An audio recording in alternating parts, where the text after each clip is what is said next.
23 मार्च 1931 Lahore central jail के चारों तरफ सन्नाटा इतना गहरा था कि सांसों की आहट भी साफ सुनी जा सकती थी। आमतौर पर जेल में फांसी सुबह के वक्त दी जाती है, लेकिन उस शाम कुछ ऐसा हो रहा था जो आज तक भारत के कानूनी इतिहास में कभी नहीं हुआ था। ब्रिटिश हुकूमत के आला अफसरों की गुप्त मीटिंगें पिछले कई घंटों से चल रही थीं। उन्हें खुफिया रिपोर्ट मिली थी कि अगर कल सुबह का इंतजार किया गया तो लाहौर की सड़कों पर खड़ा जन सैलाब जेल की दीवारें ढहा देगा। डर इतना ज्यादा था कि मौत का वक्त 11 घंटे पहले तय कर दिया गया। वार्डन चरत सिंह के हाथ कांप रहे थे जब वे काल कोठरी नंबर 14 का भारी लोहे का दरवाजा खोलने पहुंचे। अंदर एक 23 साल का नौजवान मोमबत्ती की हल्की रोशनी में किताब पढ़ रहा था। वह लेनिन की जीवनी थी। वार्डन ने कांपती आवाज में कहा कि अब समय हो गया है। उस नौजवान ने किताब से नजरें हटाई, मुस्कुराया और बड़े सुकून से बोला, रुकिए, एक क्रांतिकारी दूसरे क्रांतिकारी से मिल रहा है। उसने पन्ना पूरा किया, किताब बंद की और उसे हवा में उछाल दिया। ये कोई विफलता नहीं थी कि वे पकड़े गए, बल्कि ये उनकी सबसे बड़ी कामयाबी थी कि उन्होंने मौत को खुद अपने पास बुलाया था ताकि एक पूरा देश जाग सके। इस महागाथा की जड़ें पंजाब के लायलपुर जिले के बंगा गांव में दफन है, जहां 28 सितंबर 1907 को भगत सिंह का जन्म हुआ। उनके घर में उस दिन खुशियां दोगुनी थीं, क्योंकि उनके पिता किशन सिंह और चाचा अजीत सिंह उसी दिन जेल से रिहा होकर घर लौटे थे। देशभक्ति उनके पालने में ही डाल दी गई थी। उनके चाचा अजीत सिंह पगड़ी संभाल झट्टा आंदोलन के नायक थे, जिन्होंने किसानों को अंग्रेजों के खिलाफ खड़ा किया था। भगत सिंह बचपन में जब अपने पिता के साथ खेत पर जाते थे तो वहाँ छोटे छोटे तिनके गाड़ देते थे। जब पिता पूछते कि ये क्या कर रहे हो, तो वो बच्चा कहता था, मैं बंदूकें बो रहा हूँ ताकि अंग्रेजों को मार सकूं। उनके भीतर ये बीज बचपन से ही पड़ गया था कि गुलामी एक बीमारी है और इसका इलाज सिर्फ क्रांति है। उसी दौर में पंजाब के लुधियाना में 15 मई 1907 को सुखदेव थापर का जन्म हुआ। सुखदेव के पिता का साया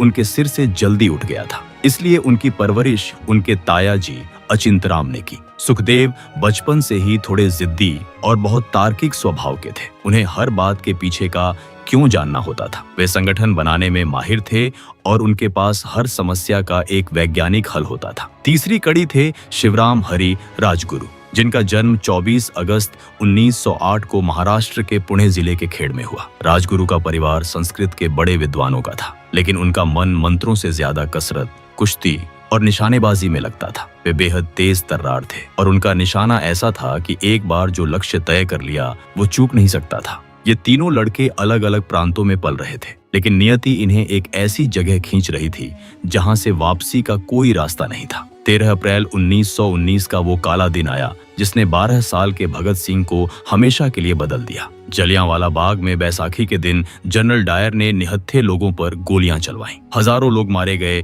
कुएं लाशों से भर गए। जब ये खबर लाहौर पहुंची तो भगत सिंह स्कूल छोड़कर सीधे अमृतसर के लिए निकल पड़े। वहां पहुंचकर उन्होंने जो मंजर देखा उसने उनके मासूम मन को पत्थर बना दिया। उन्होंने वहां की खून से सनी मिट्टी को अपनी मुट्ठी में भरा और एक कांच की बोतल में रखकर घर ले आए। वे घंटों उस बोतल को देखते और सोचते कि क्या हम इतने कमजोर हैं कि मुट्ठी भर अंग्रेज हमें भेड़ बकरियों की तरह मार रहे हैं। दूसरी तरफ गांधी जी का असहयोग आंदोलन पूरे शबाब पर था। भगत सिंह, सुखदेव और राजगुरु जैसे हजारों नौजवानों को लगा कि अब आजादी बस मिलने ही वाली है। लेकिन 1922 में चौरी चौरा की घटना के बाद गांधी जी ने अचानक आंदोलन वापस ले लिया। युवाओं का गुस्सा 7वें आसमान पर था। उन्हें लगा कि जब दुश्मन गोलियां चला रहा है तो हम शांति की बात कैसे कर सकते हैं। यहीं से इन तीनों की राहें अहिंसा से अलग होकर क्रांति की ओर मुड़ गईं। भगत सिंह पढ़ाई में बहुत होशियार थे, लेकिन उनका मन अब किताबों से ज्यादा देश की आजादी के दर्शन में लगा रहता था। उन्होंने लाहौर का नेशनल कॉलेज ज्वाइन किया, जहां उनकी मुलाकात सुखदेव से हुई। यहीं उन्होंने नौजवान भारत सभा की स्थापना की, जिसका मकसद युवाओं में देशभक्ति और तर्कवाद को जगाना था। इधर भगत सिंह के घर वाले उनकी शादी करवाना चाहते थे। उन्होंने एक लड़की भी देख ली थी, लेकिन भगत सिंह ने घर छोड़ दिया। उन्होंने अपने पिता के नाम एक चिट्ठी छोड़ी जिसमें लिखा था कि मेरा जीवन एक महान लक्ष्य यानी देश की आजादी के लिए समर्पित है, इसलिए अब कोई और सांसारिक बंधन मुझे नहीं बांध सकता। वे कानपुर पहुंचे और वहां गणेश शंकर विद्यार्थी के प्रताप अखबार में काम करने लगे। यहीं उनकी मुलाकात चंद्रशेखर आजाद से हुई। आजाद एक ऐसे व्यक्तित्व थे जिनके पास जबरदस्त अनुभव था और भगत सिंह के पास नए विचार। इन दोनों ने मिलकर हिंदुस्तान रिपब्लिकन एसोसिएशन को नया रूप दिया और उसे हिंदुस्तान सोशलिस्ट रिपब्लिकन एसोसिएशन बनाया। सितंबर 1928 में दिल्ली के फिरोजशाह कोटला मैदान में क्रांतिकारियों की एक गुप्त मीटिंग हुई। यहाँ तय किया गया कि अब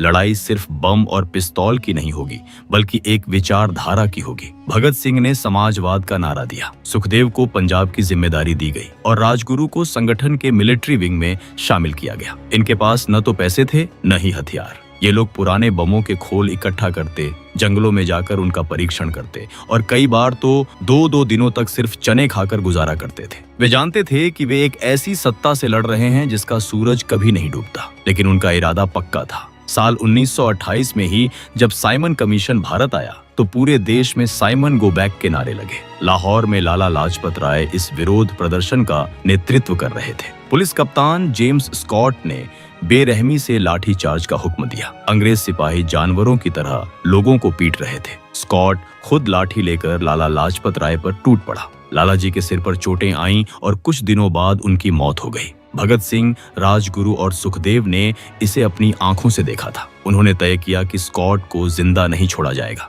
17 दिसंबर 1928 की तारीख तय हुई। राजगुरु और भगत सिंह लाहौर पुलिस हेडक्वार्टर के सामने खड़े थे। सुखदेव और चंद्रशेखर आजाद बैकअप के लिए तैनात थे। एक अफसर दफ्तर से बाहर निकला और अपनी मोटरसाइकिल की तरफ बढ़ा। राजगुरु ने पहली गोली चलाई जो सीधे अफसर के माथे में लगी। भगत सिंह ने आगे बढ़कर उस पर गोलियां दाग दी, लेकिन बाद में पता चला कि जिसे उन्होंने स्कॉट समझा था वो दरअसल जेपी सैंडर्स था। एक बड़ी गलती हुई थी, लेकिन अंग्रेज अफसर मारा जा चुका था।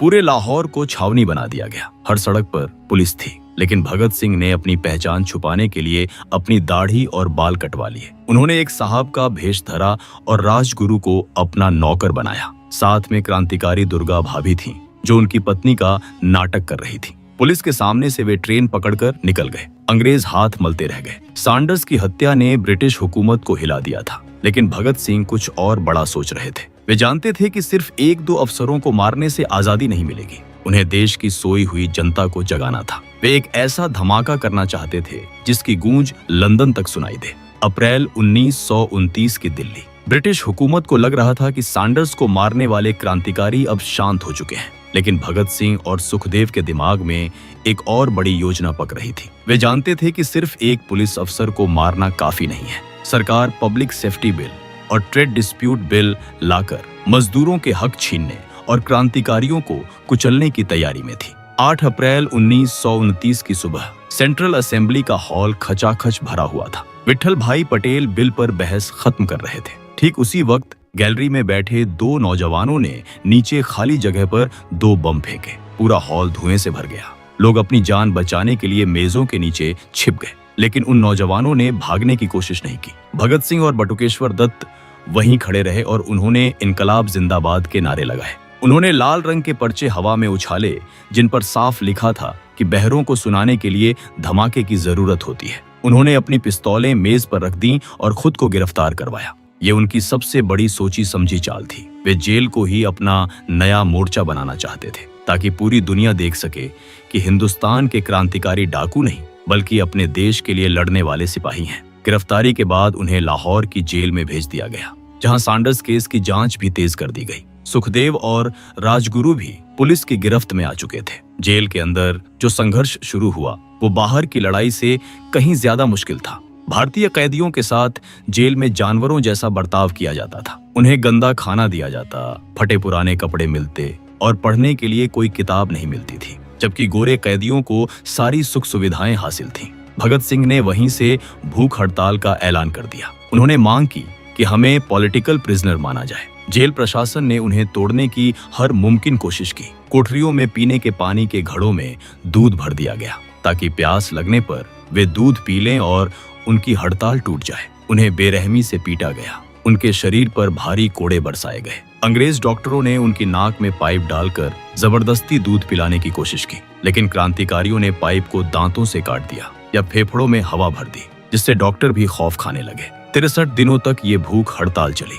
जतिन दास ने इसी हड़ताल में अपने प्राण त्याग दिए, जिससे पूरे देश में अंग्रेजों के खिलाफ गुस्से का ज्वालामुखी फट पड़ा। आखिरकार सरकार को झुकना पड़ा और कैदियों के लिए नियम बदले गए। अदालत में मुकदमा शुरू हुआ जिसे लाहौर षड्यंत्र केस कहा गया। भगत सिंह, राजगुरु और सुखदेव ने वकील करने से मना कर दिया। वे खुद अपनी पैरवी करते थे। हर सुनवाई पर वे नारे लगाते हुए अदालत में दाखिल होते। भगत सिंह ने अपनी दलीलों से अंग्रेज जजों को हैरान कर दिया था। जब उनसे पूछा गया कि क्रांति का मतलब क्या है, तो उन्होंने कहा कि क्रांति का मतलब खून खराबा नहीं, बल्कि समाज में न्याय की स्थापना है। इसी दौरान भगत सिंह ने अपनी मशहूर किताब मैं नास्तिक क्यों हूं लिखी, जिसने क्रांतिकारी विचारधारा को एक नया आयाम दिया। सुखदेव जेल के अंदर से भी संगठन को मजबूत करने की कोशिश कर रहे थे, जबकि राजगुरु अपनी मस्ती और निडरता से पहरेदारों को भी हंसा देते थे। 7 अक्टूबर 1930 को एक विशेष ट्रिब्यूनल ने अपना फैसला सुनाया। तीनों को मौत की सजा सुनाई गई। पूरा देश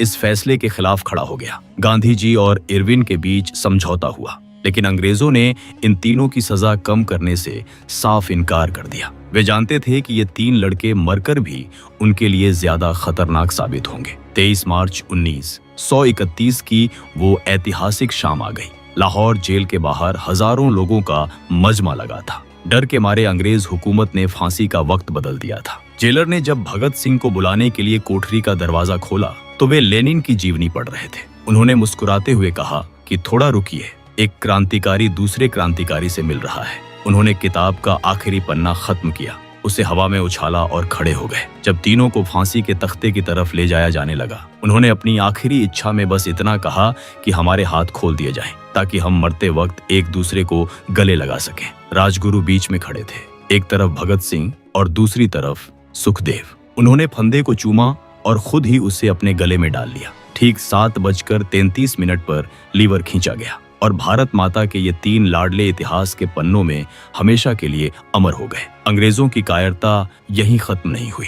उन्होंने शवों को उनके परिवारों को नहीं दिया। जेल की पिछली दीवार तोड़कर लाशों को बाहर निकाला गया और फिरोजपुर के पास सतलुज नदी के किनारे ले जाकर आधे अधूरे तरीके से जला दिया गया। आज साल 2026 है। दुनिया पूरी तरह बदल चुकी है। आज हमारे पास सुपरफास्ट इंटरनेट है, आर्टिफिशियल इंटेलिजेंस है और हम एक विकसित राष्ट्र बनने की राह पर हैं। लेकिन आज 2026 में भगत सिंह, राजगुरु और सुखदेव की वैल्यू क्या है? क्या वे सिर्फ तस्वीरों में हार चढ़ाने के लिए रह गए हैं? नहीं, आज 2026 में उनकी असली वैल्यू उस युवा में है जो भ्रष्टाचार के खिलाफ अपनी आवाज उठाता है। उनकी वैल्यू उस हिम्मत में है जो हमें बेरोजगारी और भेदभाव के खिलाफ लड़ने की ताकत देती है। भगत सिंह का समाजवाद सिर्फ एक थ्योरी नहीं थी, वो एक सपना था जहां कोई इंसान दूसरे इंसान का शोषण न करे। आज के दौर में जब समाज धर्म और जाति के नाम पर बंट रहा है, तो इन तीनों शहीदों की एकजुटता हमें याद दिलाती है कि देश इन सब से ऊपर है। राजगुरु महाराष्ट्र से थे, सुखदेव और भगत सिंह पंजाब से, लेकिन उनकी गर्दन एक ही फंदे के लिए तैयार थी, क्योंकि उनका मकसद एक था। 2026 में हमारा सबसे बड़ा कर्ज यही होगा कि हम उनके विचारों को सिर्फ पढ़कर न छोड़ दें, बल्कि उन्हें अपने आचरण में उतारें। आज का भारत, जो दुनिया की सबसे बड़ी युवा शक्ति होने का दावा करता है, उसे इन 3 क्रांतिकारियों से निडरता और तर्कवाद सीखना होगा। भगत सिंह ने कहा था कि व्यक्ति को मारना आसान है, लेकिन उसके विचारों को नहीं। आज 2026 की सड़कों पर, दफ्तरों में और घरों में जब भी कोई गलत के खिलाफ खड़ा होता है, तो उसमें भगत सिंह की आत्मा जिंदा होती है। वे असफल नहीं हुए थे, बल्कि उन्होंने अपनी जान देकर उस क्रांति को सफल बनाया था जिसने 1947 में हमें आजादी दिलाई। उनका बलिदान एक ऐसा निवेश था जिसका फल आज हम स्वतंत्र भारत के रूप में देख रहे हैं। हमें ये समझना होगा कि आजादी को बनाए रखना उसे पाने से कहीं ज्यादा मुश्किल काम है। उनकी फांसी एक अंत नहीं थी, वो तो एक ऐसी मशाल थी जो आज 2026 में भी उतनी ही तेजी से जल रही है जितनी 1931 में जलती थी। उनकी कहानी हमें सिखाती है कि समझौता करना आसान है, लेकिन अपने सिद्धांतों के लिए मर मिटना ही असली जिंदगी है। आज जब हम अपने मोबाइल स्क्रीन पर उनकी तस्वीरें देखते हैं, तो हमें खुद से पूछना चाहिए कि क्या हम उनके सपनों का भारत बना रहे हैं? क्या हम वाकई उन कुरीतियों से मुक्त हो पाए हैं जिनसे लड़ते हुए उन्होंने फांसी का फंदा चूमा था? उनका खून आज भी हमारी मिट्टी में महकता है और हर बरस मार्च की उस 23वीं तारीख को हमें झकझोरता है कि अपनी जिम्मेदारी को मत भूलना। वे शहीद होकर भी हमें रास्ता दिखा रहे हैं कि जब भी अन्याय की सीमा पार हो तो एक धमाका जरूरी होता है, ताकि बाहरी सत्ता को सुनाया जा सके।